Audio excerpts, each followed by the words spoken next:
Hey everyone, welcome to Adventures in Everyday Cooking, where every day can be an adventure in your kitchen. My name is Heather, and this is my mom, Laura. Hi, I'm Laura. We are here today at my sister's house because I wanted my mom to share with us her famous meatloaf recipe. So there's a story with this recipe. For all of my growing up years, my mom would make this meatloaf, and I absolutely loved this meatloaf. Every time we'd have it, I'd love the leftovers for sandwiches and everything else. And when I grew up and got married, I tried to make the meatloaf myself because she sent me the recipe. Never turned out. Never, ever, ever. And I kind of gave up. I was like, I can only have meatloaf. So then every time I came for summers, I'd be like, hey, Mom, make the meatloaf. And she'd make it and it'd be amazing. And I would just be like, I don't know what I do wrong. I follow your recipe. What don't I do that you do? So she basically said, number one, do you drain the fat off? And number two, do you burn it? And I was like, I don't try not to burn any meat. And she's like, well, that's the key, is that the outside gets this crust on it and the inside continues to stay moist and delicious. So I have yet to emulate my mom's meatloaf. And so I thought, you know what, let's record this and we're gonna see what I do wrong, and I'm gonna show the recipe to you. So without further ado, we're gonna let her tell us what to do. Okay, first you get your 2 pounds of meat and some green peppers that are chopped, and you just kind of eyeball it. Probably I know I'm an eyeball cooker.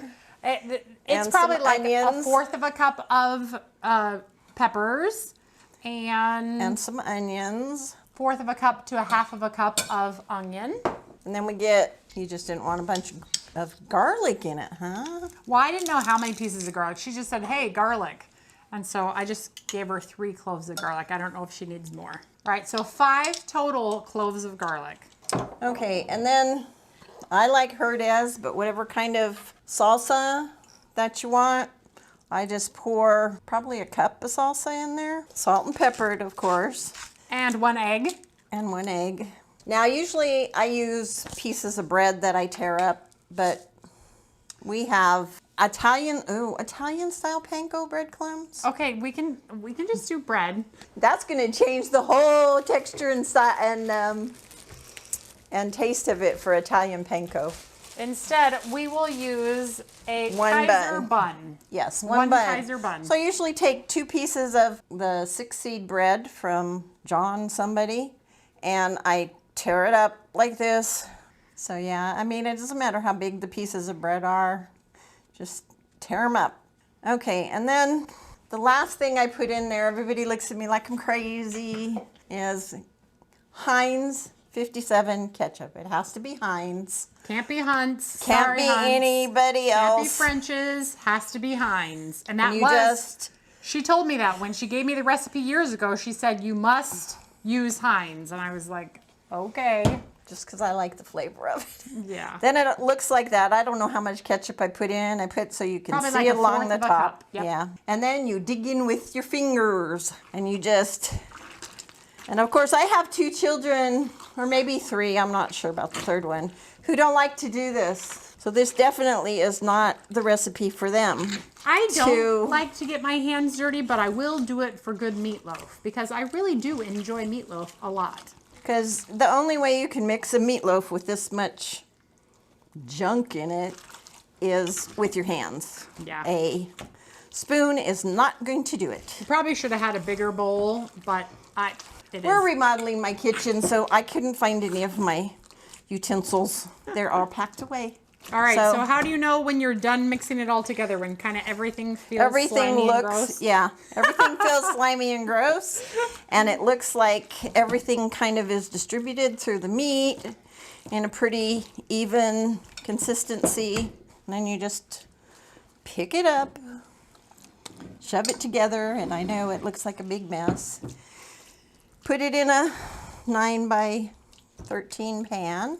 And you kind of just form it into a loaf. If the bread's at the top, I kind of push it down and bring some meat over the top. So one of the other things that I used to do, because I think that's just the way that I am, when I used to make this, I used to compact it so tightly so that when it came out, it was like this almost like the doner kebab meat that we did, months ago.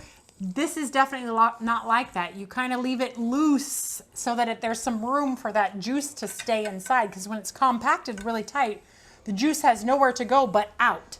So like leave it, press it in there, but don't be like a patty of hamburger, right? Who knew? I just decided one day when I was 12, this is how I was making meatloaf. So Yeah, she's been making it a little bit longer than me. yep. And the funny part about that story is if I made meatloaf, my stepfather never came home. So So that's she a made family meatloaf a joke. lot. Yes, No, I I'm made just kidding. meatloaf a lot. So that's what it looks like when you get done. Oh, how beautiful. And now what do we do to it? Now we put it in the oven at 375, sometimes 400, but usually 375. Let it cook about an hour, maybe a little less. When it starts getting juice bubbling all around it, I take it out. I strain the juice out without losing the meatloaf, and I stick it back in there to get burnt. Okay, awesome. Now, no coating or anything? We Nope, don't put no anything else? coating. That's just the way it goes. That's just the way it goes in. Well, we are going to get this into the oven at the 375, 400. Which Yep. one are we going to do? 375. Okay, we'll do it 375 for about an hour, and we will be back when we strain off the juice, and then we'll be back to cut it and taste it with you. All right, you ready? Yep. Okay, see you then. Here we go. Okay, we are taking out to drain. So look at all of that juice. That's the juice she's talking about. And your meatloaf slides around. Yeah, see, she's wearing the big heavy gloves. Just be very careful. Usually I don't do this. Usually my husband does. But look at how beautiful it looks already. Yum. Okay. All right, a little bit more. Okay, now she's gonna shake it to the middle. And then back into the oven it's gonna go for probably what, another 20 minutes? Yeah. Okay, back in. And we're done. Look at this beautiful meatloaf. You see the little burnt bits in there? That's exactly what I was talking about. So now to serve it, we're literally just gonna cut it up, put it on a plate, taste it. I'm gonna have a super nostalgic moment. See how it's crunchy on the outside? Oh my goodness. And still juicy on the inside. So There you excited. Okay. I'm going to taste. You want to taste too, Mom? Sure, when She's you like, get done. yes. Here we go. Tastes like my mom's meatloaf. There you go. It's so fun because that crispy outside layer Yep. really gives you a texture, like a textural difference. So the meatloaf is soft, but yet the crusty outer layer is so delicious, and there's just so much flavor, and it's not all compacted together. Sorry, my mouth's still, food in my mouth. It's really fantastic. So thanks, Mom, for coming and showing me what I do wrong Not really. with the meatloaf and how to make it. Now I will forever have the recipe, and I'll never be like, hey, Mom, you never gave me the recipe, because indeed you gave There it is. all of the internet the recipe. So, Yep, enjoy. All right, you guys. Well, thanks for joining us. If you enjoyed that video, give it a like, share it with your friends, and give my mom some love. This is her first time on my channel and not her last. And if you have any ideas for us of what you'd like to see us cook in the future, let me know. Otherwise, we're going to see you on the next adventure, because it's time for dinner. All right? Okay, bye. Bye.